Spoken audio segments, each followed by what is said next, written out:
So something a little different than my normal videos. Not a melting, not an electronics video. Electronics to extent, I guess, but well, I enjoy doing all that stuff. This is more my day job, dealing with computer security. We had three devices out of five of the same general make, different model maybe, um, picked up by our security tool that said that they were beaconing. Normally, when I think beaconing, I'm thinking command and control type stuff. So we dug into this a little closer, verified that it wasn't actually command and control traffic. Unfortunately, it was all encrypted, so we weren't 100% positive out there, but it just didn't really feel like normal CNC type stuff or C2s type stuff. Um, Looked at the site that it was trying to go to, which was hostcontent.live, I believe. We'll see that here kind of at the end.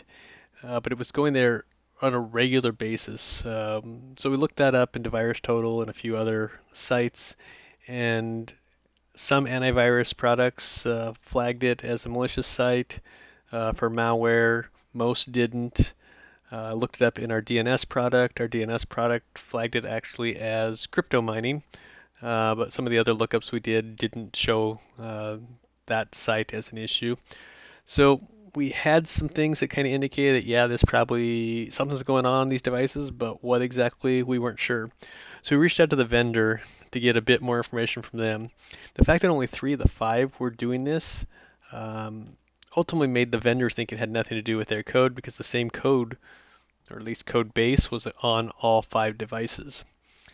When we dug into this a little farther, though, we noticed in a packet capture that every time it went out to, and yes, we've changed the name here, someplaceoutthere.com, moments after that, it would then turn around and it would try to go out to hostcontent.live. So after seeing that in the packet capture, it just really, there's something definitely up with that JavaScript code. So we looked at that JavaScript code a little closer, and when we looked into it, then we found buried in that, it made a call to this someplaceoutthere.com demos PHP, and then that feeds another JavaScript file into it. It's like, okay, not really normal, but maybe. I mean, JavaScript's really not my thing, but decided I better go take a look at that. Look that one up, and we started seeing all this obfuscated code. It's like, that really isn't normal. Yeah, definitely something going on. And at first I'm like, okay, do I want to actually try to write my own decoder for this? Sure, there's something out there, but hey, this might be a fun project. The more I looked at it, the more I thought about it. It's like, no, I really don't want to write my own. Let's go find something.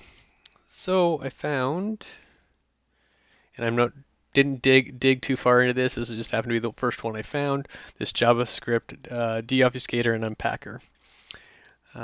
Nice thing with this one is it has an auto decode option. What happened though when I ran the auto decode, and here, gotta go down a little farther since I zoomed in so we can try to read this. It errors out at the end. It's like, oh crap.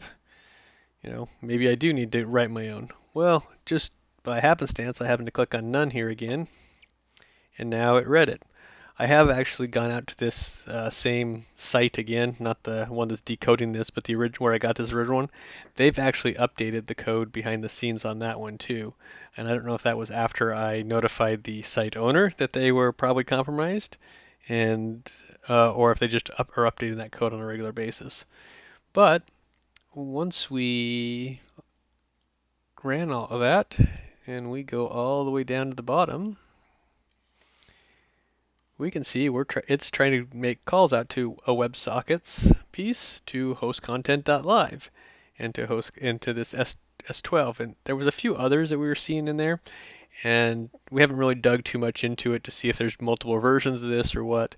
At the end of the day, we were able to figure out why these devices were going out to hostcontent.live, and yes, it is a miner. So the DNS flagging it as crypto mining was actually accurate. Um, Ultimately, I guess my main takeaway on all this is all those IoT devices that people blindly plug into their home network, their work network, etc. You never know what either is buried on that device when you get it, and or what update or code it is pulling in. What we ultimately found out on why 2 of the 5 were not doing this is they're older models. So we assume somewhere in this JavaScript code, it's doing some sort of check to verify whether it's even worth doing crypto mining on it.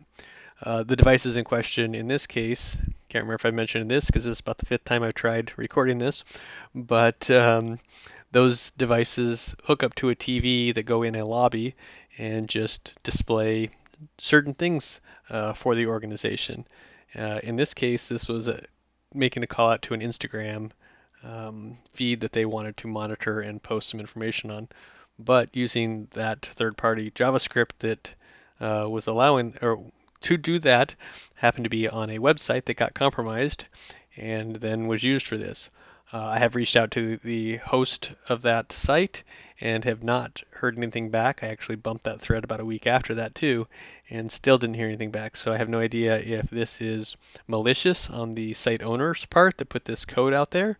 Their GitHub version is clean, or if they've just kind of abandoned their website there, and or because of some of the content in there, it got marked as spam. I honestly can't say, but for us, we've identified the problem, worked with the vendor who supplied the code that made it out there, and moved on from there. But keep in mind, all those little tiny network devices you put out there, never know how secure they are.